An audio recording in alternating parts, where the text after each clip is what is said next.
예레미야해가 3장 19절로 24절까지 말씀입니다.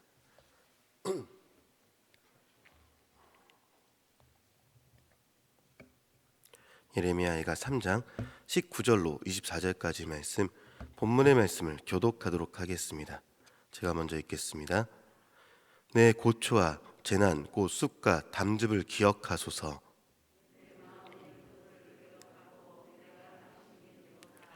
이것을 내가 내 마음에 담아 두었더니 그것이 오히려 나의 소망이 되었사옵니.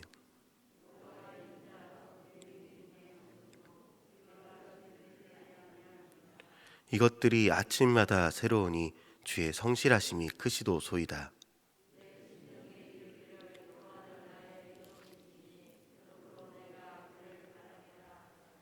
아멘.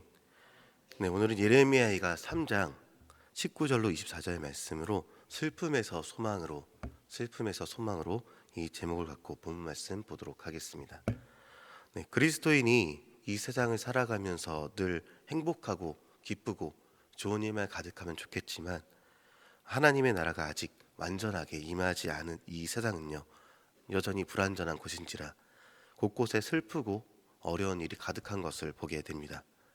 슬픔의 이유는 여러 가지가 있겠지만 우리 몸이 아프거나 사랑하는 주변 사람의 몸이 아프거나 혹은 우리 마음이 아프거나 사랑하는 이의 마음이 다쳤거나 환경이 내 마음 같지 않고 미래가 기대되지 않을 때일 수 있겠습니다. 네, 우리나라에 처음 복음이 들어온 때에 대해서 말하면 제너럴 셔먼호라는 배를 언급하지 않을 수가 없는데요. 제너럴 셔먼호 사건이라고 우리 국사에서 배운 적이 있는 책을 제가 신학교 때 귀에 딱지가 붙도록 듣고 배운 적이 있습니다. 그 배에는 로버트 저메인 토마트 선교사라는 분이 계셨습니다. 그리고 그 이름을 인터넷에 검색해 보니까 조선에서 사망한 최초의 개신교 선교사 이렇게 기록되어 있고요. 이어서 토마스 선교사의 의도와는 무관하게 침략자로 간주되어 평양 주민들에게 참수를 당하고 순교하였다 이렇게 쓰여 있었습니다. 당시에 토마스 선교사가 타고 있던 배가 불탔고 사람들은 죽을지도 모르는 육지를 향해 몸을 내던졌던 일이 있었고요.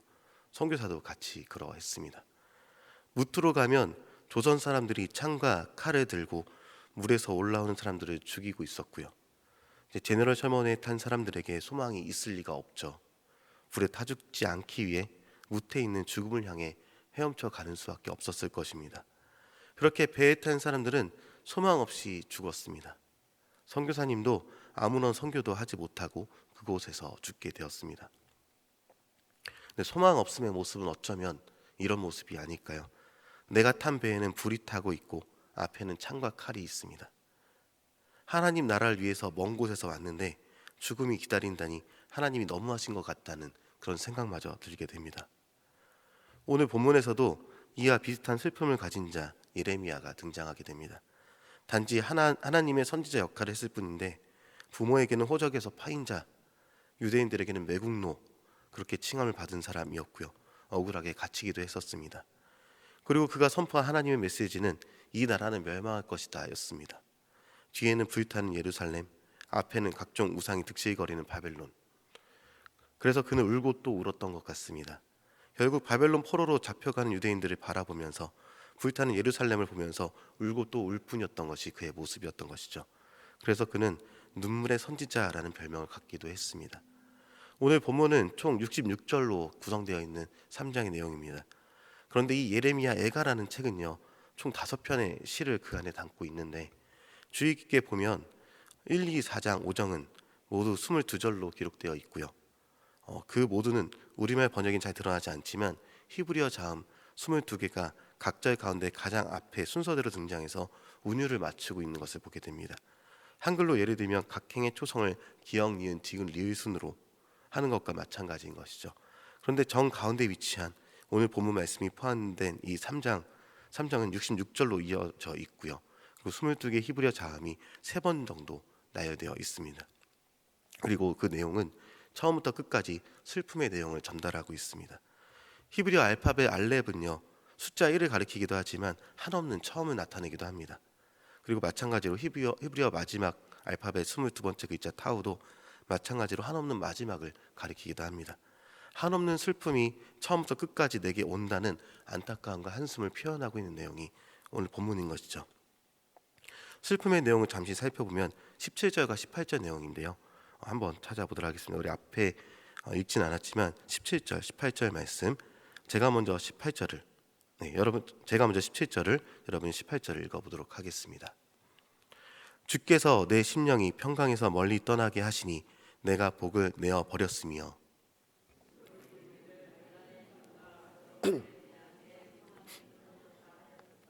네, 나라를 잃은 자, 모든 것을 잃은 자가 어떤 평강을 말할 수 있겠습니까? 어떤 소망을 말할 수 있겠습니까? 예레미야가 처음부터 외쳤던 것, 어려서부터 하나님께 부름받아서 유다를 향해 외쳤던 것은 패역한 너희여 돌아오라 였습니다. 곧 망할 것이라고요. 그리고 그 망하는 장면을 눈앞에 두고 있습니다. 아니 실제로 망해서 끌려갑니다. 마치 죽은 것과 같은 심령으로 울 뿐이었던 것이죠. 간혹 교회에서 신방을 하다 보면요, 예레미야 같이 어떤 소망도 갖지 못한 채 울기만 할 뿐인 사람들을 만나게 될 때가 있습니다. 눈앞이 캄캄하다고 하고 그 미래에는 소망이 없다라고 얘기합니다. 자, 5년 6년 전에 상담을 했던 한 청년이 다시 상담을 요청해 온 일이 있었습니다. 어머니는 말기 암이시고 집은 여유 있는 곳도 아닙니다. 자신도 30대가 다 되어가지만 아직 취업을 준비하는 사람이어서 경제적 도움도 되지 못합니다.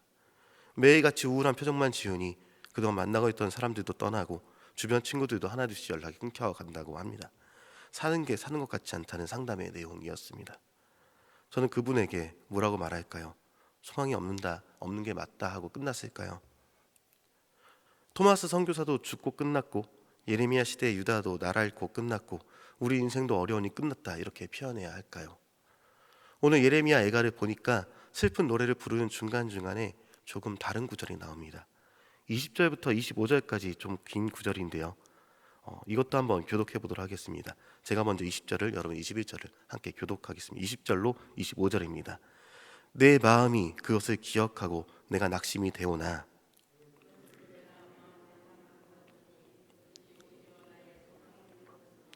여호와의 인자와 긍휼이 무궁하심으로 우리가 진멸되지 아니함이니이다.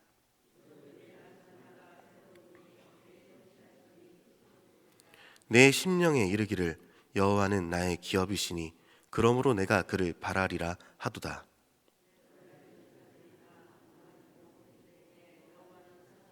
아멘. 여호와께서는 선하시고 인자와 긍휼이 무관하시다는 것을 예레미야는 알았습니다. 그래서 그는 슬픔 중에도 하나님을 찬양했습니다. 그럼 다시 토마스 선교사를 보겠습니다. 그는 제대로 뜻을 펼치지 못하고 죽어버린 듯 했습니다. 그런데 한 글을 제가 잠시 읽어드리겠습니다. 박충권이라는 사람의 글입니다. 내가 서양 사람을 죽이는 중에 한 사람은 지금 생각할수록 이상한 감이 있다. 내가 그를 찌르려 할 때에 그는 두 손을 마주 잡고 무슨 말을 한 후 붉은 배를 입힌 책을 가지고 웃으면서 나에게 받으라 권하였다. 그러므로 내가 죽이기는 하였으나 이 책을 받지 않을 수는 없어서 받아안노라. 이 도마스 묵사전이라는 책 중에서 있는 글인데요. 그 사람의 목을 친 박충권이라는 사람의 말입니다. 그런데 한낱 조선군인의 이름이 어떻게 기록으로 세세히 남아있겠습니까? 이 박충권이라는 사람은 훗날 예수님을 믿었고 요즘에 장로와도 같은 영수라는 직책을 받았습니다. 선교사님의 죽음은요, 또 다른 복음의 씨앗을 퍼뜨리며 한국 교회에 성경이 들어오게 만들어냈습니다.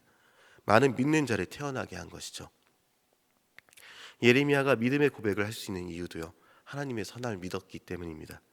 그리고 상담을 진행한 청년 또한 소망을 갖는 이유는요, 그 가족이 예수 믿는 가족이며 예수 믿는 자들에게는 큰 소망이 존재함을 알고 있기에 소망을 놓지 않고 있었습니다.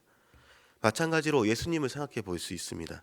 예수님은 이 땅에서 사시는 동안에 모진 고난을 받으셨고 죽음을 향해 십자가로 걸어가셨습니다. 제자들이 만류하고 가든 유대인들조차 조롱했습니다. 그런데 결국 죽음의 길로 가신 예수님은 죽으셨지만 모든 믿는 자들의 소망이 되시며 부활하셨죠. 이제 우리들의 모습을 보겠습니다. 슬픈 현실과 상황이 계속된다면 우십시오. 우셔도 됩니다. 선지자처럼 울고 슬퍼하셔도 됩니다. 그러나 선지자 예레미야처럼 소망을 가지시기 바랍니다. 이 땅은 아직 소망이 존재합니다. 그러나 주님이 모든 슬픔을 거둬주실 것을 기대하게 됩니다. 고린도후서 4장 9절과 10절엔 기록하기를 박해를 받아도 버림받지 아니하며 거꾸러뜨림을 당하여도 망하지 아니하고 우리가 항상 예수의 죽음을 몸에 짊어짐은 예수의 생명이 또한 우리 몸에 나타나게 하려 함이라 이렇게 기록하고 있습니다. 예수님의 생명이 저와 여러분의 몸에 나타나기를 원합니다. 계속해서 주님께서 우리에게 주신 생명을 기억하면서 슬픈 일을 당하여도 거꾸러지지 않고 하나님을 온전히 의지할 수 있는 저와 여러분이 되길 소망합니다. 기도하겠습니다. 살아계신 하나님께 감사하며 기도드립니다. 오늘은 다소 무겁게 말씀을 전하는 자가 마음이 무겁습니다. 그러나 우리는 주님으로 인하여 생명을 얻었으며 소망을 갖게 됨을 기억합니다. 슬픈 일을 당하여도 거꾸러뜨림을 당하여도 주님으로 인해 소망을 갖게 하시오며 새롭게 하여 회복의 역사있기를 소망합니다.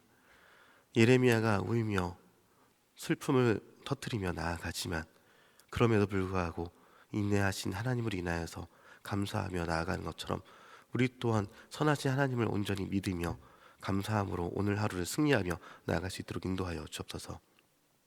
또한 주님 앞에 나올 때에 잊지 않고 예물을 가지고 나온 지체들이 있습니다. 주님이 주신 환경과 재물 중 구분하여 감사하며 드리오니 기뻐 받아 주시옵소서.